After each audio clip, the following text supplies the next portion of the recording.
Good afternoon, everyone. As we were just discussing, this is the vaunted in a dark room right after lunch. So class outside, folks. No, thanks so much for coming. We're going to talk a little bit about AI, artificial intelligence, for anyone who thinks that's advanced industries.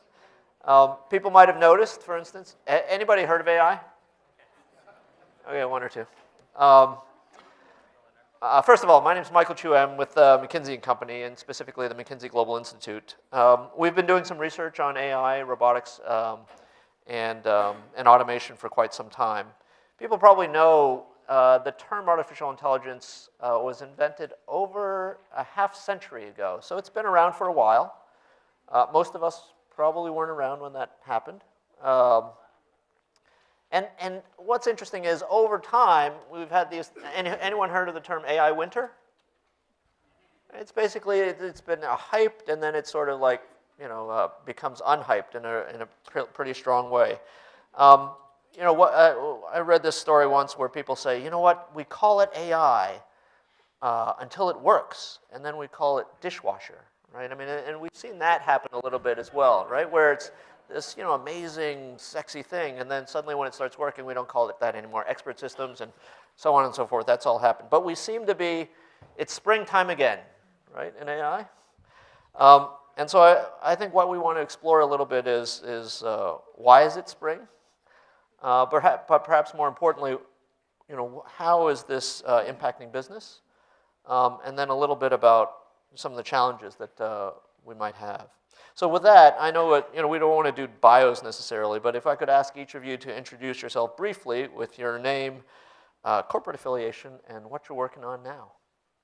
My name is Doug Dooley. I'm a venture capitalist for Venrock, the Rockefeller venture arm.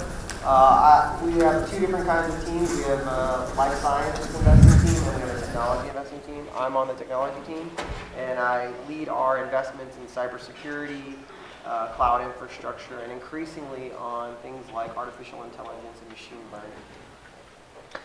Hi, I'm Raj Minhas. I lead a research lab at Palo Alto Research Center where we focus on machine learning, artificial intelligence, and a variety of applications that look at sort of human-machine collaboration, human-machine teaming, things of that nature. Hi, I'm Basit Sheikh. I'm with the Capital Group, which is an asset management firm right here in Irvine. And I'm part of the emerging technology group. What we're responsible for doing is looking at cool and new stuff all the time. That sounds really boring, but no, it's kind of fun. A lot of AI and machine learning, and actually, strangely enough, a lot of automation technology which ties into this AI topic. A number of fintech things, blockchain, so things that are very financial services oriented. Good afternoon. I'm Khalid Bahari. I'm with IBM Watson. If you've watched the Super Bowl, you know that we're in the business of cognitive computing. So I get a chance to work with clients of ours, not just in talking with them about how cognitive computing could transform the organization, which is a great part of my focus and a great part of where the industry is going, but also in working with clients in going to market with cognitive technology capabilities and offering it to their clients, which adds an interesting perspective of seeing really how this evolves into practical aspects with clients in the marketplace. Terrific. All right. Raj, do you agree things are different now, and if so, why? Things are different now, for sure. I mean, there is like you're saying, there's a lot of new interest in artificial intelligence. Things are very different now because a lot of things that were sort of thought of 30 years ago, 25 years ago, are much more able to be done now, right? So there's not necessarily a lot of new ideas, although there are new ideas too, but these ideas have been around for a while. So deep learning, for example, one of the areas where a lot of progress has been made. Neural nets have been around for a while. This idea of sort of training these very complex systems has been around for a while, but now we're actually able to do it because we have the computing capability and we have the data to do it. So artificial intelligence, I think, is seeing a shift from the way it started, which was much more symbolic and logic-based, to much more sort of kind of data-driven. But these ideas have been around for a while, and it's the ability to put them together that's, I think, quite different. Great. Well, let's get practical. Doug, I'm going to come to you first. You're a VC. What real problems are the companies that you're... Like, just to recap, so these platform companies have done amazing things, Google, Facebook, Amazon, Microsoft, and IBM, on general purpose horizontal AI. But the areas that and again, you see these in things like Echo, Alexa, that's probably my favorite example of natural language processing, artificial intelligence, that's very focused and high quality. But still, its ambitious is to be generalized. We can ask it to do anything. And this is sort of the Star Trek computer, and then ask it for a request, et cetera. But when I look at startups, we're seeing a much more interesting opportunity around verticalized AI. So whether it's fintech or life sciences and hospital healthcare systems, cybersecurity, there's very unique verticalized applications where artificial intelligence and specifically machine learning capabilities will allow software to become much more magical, in the sense of when software can analyze something and provide value, that usually makes humans operate better, more efficiently, more accurately. But what we're starting to see now is that we're seeing software predict and gain insights that humans can't. Even large teams of really smart humans are not getting this kinds of insights that we're starting to see with machine learning and AI. Here's an example. One of our companies, Niara, which means haystack in Spanish, they were sort of threading needles in a haystack from a security perspective. And part of what was happening is every large company seems like they're getting breached every month, right? You start hear the headlines is like Target, JP Morgan, the list goes on and on, Sony Pictures. And part of is it's not like they didn't invest in cybersecurity tools. If you look at global enterprises, they've all invested in many, many cybersecurity tools. And they are starting to get inundated by so many alerts. In the case of Target, they had 10,000 alerts a day, sort of mission critical cybersecurity alerts a day when they were attacked. And being able to process that amount of information and make any sense of it is extremely difficult. And this is an example where machine learning is going to, or created an opportunity to really help businesses solve a problem differently than they had before. And so again, this is an example where startups partnering up with larger companies who have access to lots of interesting data is the thing that VCs are starting to get really excited about, particularly around verticalized AI. Got it. Lasse, why don't you talk a little bit about what you're seeing as a user of IT and these technologies? Where is AI really becoming real in business? So for us at Capital, it's still very early. I would agree with the points made earlier about both this interest in horizontal and vertical. I think that's very interesting to us.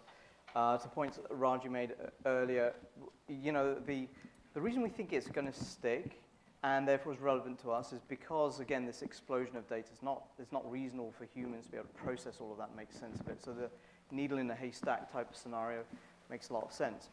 We have a ton of use cases which are not specific to financial services, but because we're in a highly regulated industry, one that's very data sensitive, obviously cybersecurity is one of the first areas we've seen a lot of traction with. Interestingly enough, we are kind of a little bit past the point where machine learning by itself, or AI technique by itself, is sufficiently a differentiator. Most credit card companies and banks have been doing this for some while, if not with current methods, with some form of more intelligent analytics, right? Think of your credit card fraud risk alerts that you might get. What we see now is the threat community is becoming smarter themselves. So the use of machine learning and algorithmic technique to outsmart your robot, there's a little bit of escalation going on. So these are the sorts of things we worry about from a cybersecurity perspective. One of the questions that I think gets debated a lot in the industry we're in, which is asset management. We have investment management people who look at industries for a living. They research for a living. They manage and manage and construct portfolios of money. Is to what degree can machinery and machine intelligence start augmenting that behavior? Again, the needle in a haystack example, research is a really good example of that. My team itself is a research team. I'd like the next person on my team to be a bot. Why? Because sifting through huge amounts of data, and now there is huge amounts of data in the digital age we have, making sense of it and being able to know what to pay attention to, what not to pay attention to, it's a great use case. And so I think those are the sorts of things that interest us. There are There are a ton of other use cases that go entirely across our kind of capability model, but those are probably two that I would pull out to begin with. Khaled, your coworker Watson, other than hanging out with Bob Dylan, what work is it really doing in business and making a difference? Yeah, so what we're doing with Watson really is we're spending time with many customers across many industries. And what we're finding interesting is that we talk with customers about the art of the possible. And we start seeing with customers as they see the capabilities of what technology, right, and cognitive computing could do for them. You start generating ideas of use cases. And coupling that with capabilities of Watson or any other type of system, you start realizing the art of the possible. I'll give you kind of a broad brushstroke of things that are really happening that I'm seeing as a result of these discussions that we're having. Is you're seeing companies like startups. I've had discussions with startups, and you'd think typically, well, startup is working off of a clean slate to begin with, so they're able to make that leap without the extra baggage that you might have as a legacy company trying to transform. So you see startups having the discussions with us up front about building capabilities that will really give them a differentiated advantage in the marketplace completely. And their business model and their value proposition to the marketplace is almost directly tied to this branding that we are a cognitive company. So that's kind of one area. If I look at the startup world, and what is happening in the startup world, maybe not necessarily across it entirely, but in several examples, that they're using cognitive to be a part of their brand. They're using cognitive to just leapfrog past everything that they would have to do and transform therefore. So that's number one. When you look at legacy companies, these legacy companies and talking with them about what are the use cases, and the discussion really is about what are the use cases that are going to disrupt your industry. That's the key. What are the use cases that if you don't get ahead of the curve and apply yourself is going to put you out of business? And when you start looking at business problems and the industry landscape from that perspective, we're coming up with ideas that are just fascinating, and ideas that are solving problems that have to do with vast amount of data, structured and unstructured data, something that requires scaling expertise very, very quickly, something that addresses potentially an aging workforce where the entire workforce has knowledge, bottled up here, as opposed to in writing or in tools or systems. An aging workforce is going to retire. So what we're starting to see is companies are applying this to give them a differentiated advantage in the marketplace, to make sure that they are not disrupted, that they are disrupting the industry rather than being disrupted. It's fascinating to see some of what could be done. It's not all necessarily very complex, and with IBM Watson, we are dealing with very complex issues. Like, we're working on cancer. We are working on making sure that doctors around the world have the knowledge and have the expertise that a physician at UCI Medical Center would have. I'm a doctor in Kenya. I could have access to that same information based on the fact that Watson was able to learn about this specific topic. We're looking at companies transforming in the financial services space. I was talking with Basit about that a moment ago. We're talking with companies that are looking at disrupting the transportation What's space. happening in financial services?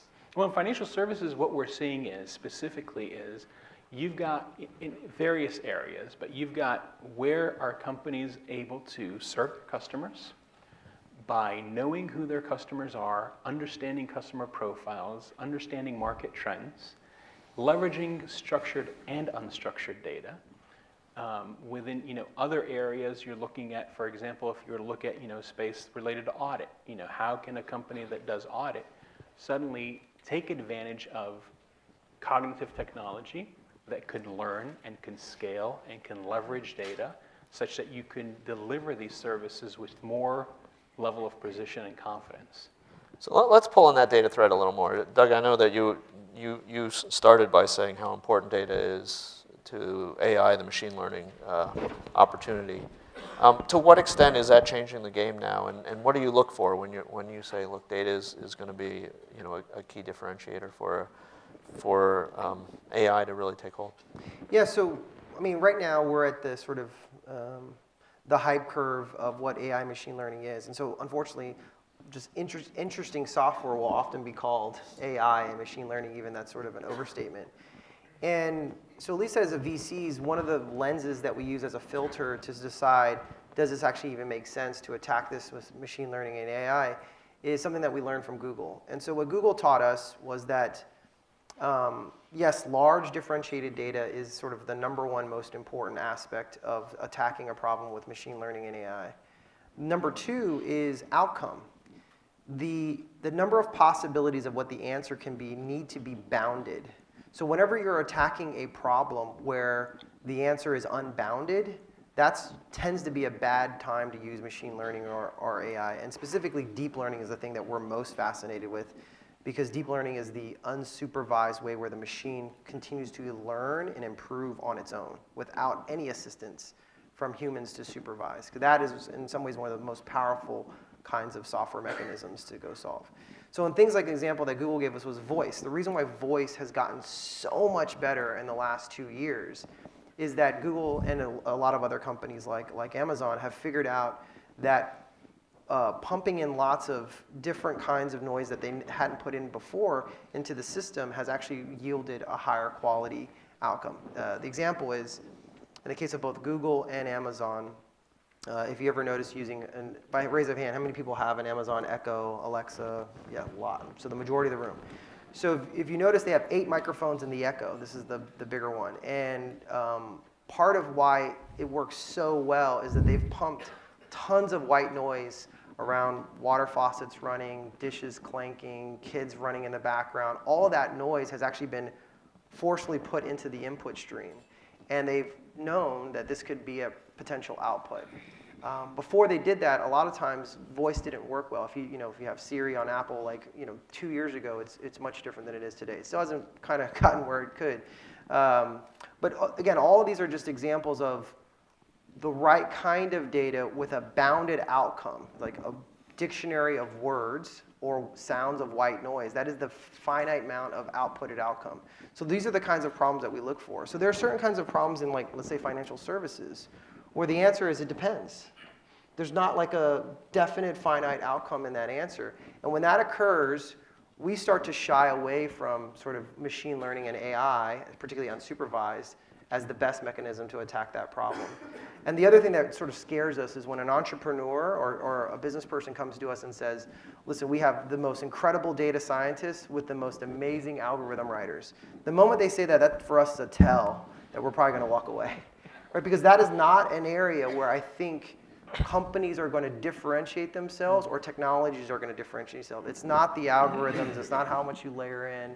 It's not the GPU infrastructure that you're going to use to compute it. These are all just tells that this person probably doesn't know what they're talking about. So again, in the world of examining where AI and machine learning is going to have a huge impact, large amounts of differentiated data and a finite bounded outcome. So let me, Can I add please, something? Raj. Yeah. I'd like to sort of segment this into 2 things. Right? One is, to use McKinsey's jargon, is to sort of machine learning for taking the robot out of the human, right? Which is to say, how do we automate things? So how can we look at large data sets that are labeled, and people have done this over and over again, and how can we learn the function that tries to sort of produce the same output that people would have, right? And that's where this large amounts of data labeled and doing sort of building those models has been very useful, and that's where a lot of the applications are now, right? Where we have seen over and over again how people would do things. There is data, there is outcomes, and we build models. Then there is a second piece that Doug was referring to, where a lot of it is unsupervised, and I think that's where we see a lot of usefulness for a collaborative approach. So instead of letting a neural network sort of work blindly on data sets and try to figure out that basic structure or lines and curves and things, could you bias that learning based on human understanding? So this idea of building systems that allow humans in the loop will help accelerate a lot of the learning when you don't have already these labeled data sets, where you rely on knowledge to bootstrap learning. So it's like when you're teaching your outsourced replacement how to do its work. So I actually don't think it's a replacement, right? Because I think it's sort of, the analogy might be like a fractal, right? So you look at a certain level and then you think, this is all there is to learn. And then you go one level deep and then there's so much more that you need where you have an advantage over an automated system. And I think finding ways of combining those things is going to be useful, right? So as automation becomes more and more important, there will always be systems that cannot handle sort of corner cases, cannot handle things that are not in the meat of the distribution, that are out in the tail. And how do you help systems manage that? You can either build systems that handle everything, which is just going to be prohibitive, or you can build systems that can learn from people. And so people will always have, I think, a role in there that allows this kind of bootstrapping to happen and learning to happen. So giving people superpowers rather than, Yeah. Basit, I want to pick up a little bit about what your panelists have also mentioned, which is a little bit about distinguishing the hype from what's real there. And I know that you've been thinking about that a little bit. Can you say a little more about, we hear about all these amazing things and all these research findings, et cetera. But how do you think about what's actually happening, what's real now, and how that'll change over time? Yeah, so, I would assume for any large enterprise, certainly ourselves, the dependency on the data is a crippling question, right? If you're a startup and you have access to a lot of data because you're not encumbered by a legacy, that's super awesome. But if you're an 85-year-old company which has lots of data and stacks of it on a piece of paper in a filing cabinet, on 5 floors downtown LA, not so great. Technology can help there too, but the reality is for us, it's still very much a garbage in, garbage out problem. And whether we adapt to supervised, unsupervised, or other technique, the long pole in the tent is the acquisition of the data, its cleanliness, its aggregation, putting it into the machine, feeding the machine, training those models, getting something reasonable out of it. It's a lifestyle change. And so an interesting question for us is, well, whose lifestyle? Is it IT? Is it the business? Is it a bit of both? What is this role? So to the point that Raju was making earlier, I personally do believe in this man-machine collaborative future. And I think it's very promising. But it's promising where you have closed systems, where you can take a person inside a box of what they do and give them superpowers and that they're still relevant in that enhanced role. I don't know if I could take a mail handler and make him a data scientist, where there's this kind of non-transferability, right? Having said that, 15, 20 years ago, mobile developer, anybody, right? Data scientist, these were not roles that we fully understood or even talked about. So I think it's very interesting to start pondering what these new roles will be. AI specialist, automation engineer. So the dependencies for us on data are very clear, right? And the question that most enterprises have, and certainly I've seen in my career, is do you go the whole enterprise data management round, try and clean up all your data and be super perfect with that? Or do you feed it into a machine as it is, wherever it is, and have the machine in more unsupervised fashion help you along the way? I think there's a little bit of both of that. One of the more interesting, I think, separations from hype to reality that we have seen, and I think we'll see for a little bit, is the veiling of AI platforms over the top of essentially a rules base. So you get a lot of vendors coming, well, we certainly seem to have a lot of vendors coming out saying, hey, we can solve your AI problem here. We've got a really awesome tool that will give you legal contract review and 95% accurate. And when you look at how it's done, it's actually a rules base and then 3 months of professional services. So beware, buyer beware, that you'll see a little bit of that going on. And while that's I think is shrinking, I think to the point that was made a little bit earlier, there's a huge amount of just interest in hype. I'm always sort of humored by when I got to the Bay Area, the number of companies with billboards that end in .ai. Where's the next dishwasher? So I think it's cool. I think we're actually going to get gains. I think this is going to stick. We're some ways from what we might refer to as general intelligence. We have various forms of specialized intelligence. I think that will start sticking. Some of the vendors we've talked to in the horizontal space, H2O, for example, who are a library provider for AI solutions, right? Started very much in that horizontal space by means of the open source community. And I think they have an interesting story, which is they don't make money there. They're looking at the vertical space, so they may go attack manufacturing or financial services. I think the next challenge we'll see is what's sometimes referred to as the corpus or the taxonomy.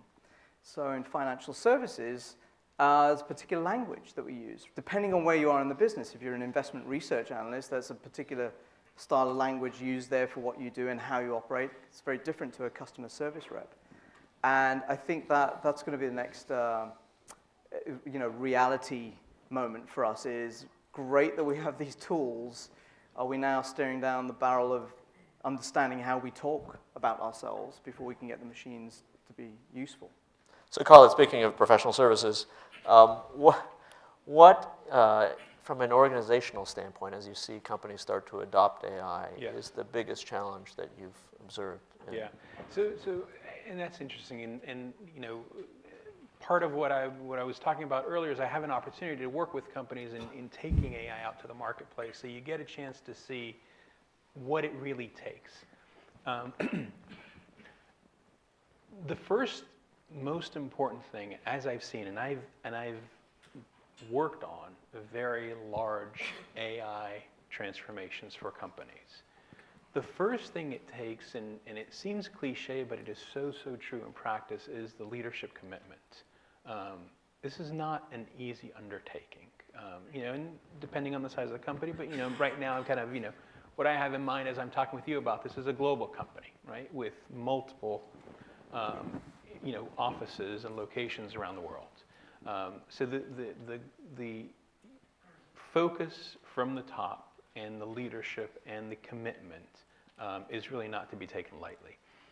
The second thing that we've seen is that you really need to have a base of knowledge in the organization that understands the technology, that has the skills in the technology, that is leading in the thinking and the vision and the thinking. You can't rely only on an IBM Watson, let's say, to tell you, okay, this is the next thing that needs to be done. So my best client is a client that's really challenging me all the time. So skill set is the second area, and building that skill set internally to really take it forward, and so that you're not relying on, I need to work with a professional services firm to do this, because in an open platform environment, you don't need to. So that's the second area. The third thing is, what it takes is what Basit was hitting on is the data, and that's not to be taken lightly, actually. We find that in data, throughout the spectrum of everything having to do with data, whether it being the data cleanliness or whether it being the security of how do I deal with my client's data if it's going to be on the cloud, and how do I ensure that it's protected and so forth. Making sure that the data also is in a form that really lends itself to an effective business case that's going to solve the problem. When we've got data that is mainly unstructured, you're saying, good, now we've got something to work with. So these are the general areas that you see across an organization. The first thing of what it takes is really understanding the use case. Great. All right, we're out of time. So lightning round, 4 quick questions. Number 1, what business problem has the most value that AI could solve? Cybersecurity. Cyber physical security. Yeah, security. Security, big one. Come on, just new answers, people. I was first. What's the biggest barrier to AI solving business problems? Colin? The biggest barrier? Yes. Data. I agree. I'll say skills for us. I would say momentum. Culture. What's your favorite movie that depicts AI? Ooh. Blade Runner. Hell. Westworld, the TV show. I'll accept television shows. Transformer count? All right, I'm adding a question. What would you name your chatbot? Watson. He wins. That's I don't know. I'd have to think about that. We've already named it Otto. I still like Alexa. If you had one piece of advice to the people in the room about AI, what would it be? Make sure your kids know how to do software. It's not as arcane as it seems. Collect everything. Em- Embrace it. Please thank our guests. Thank you.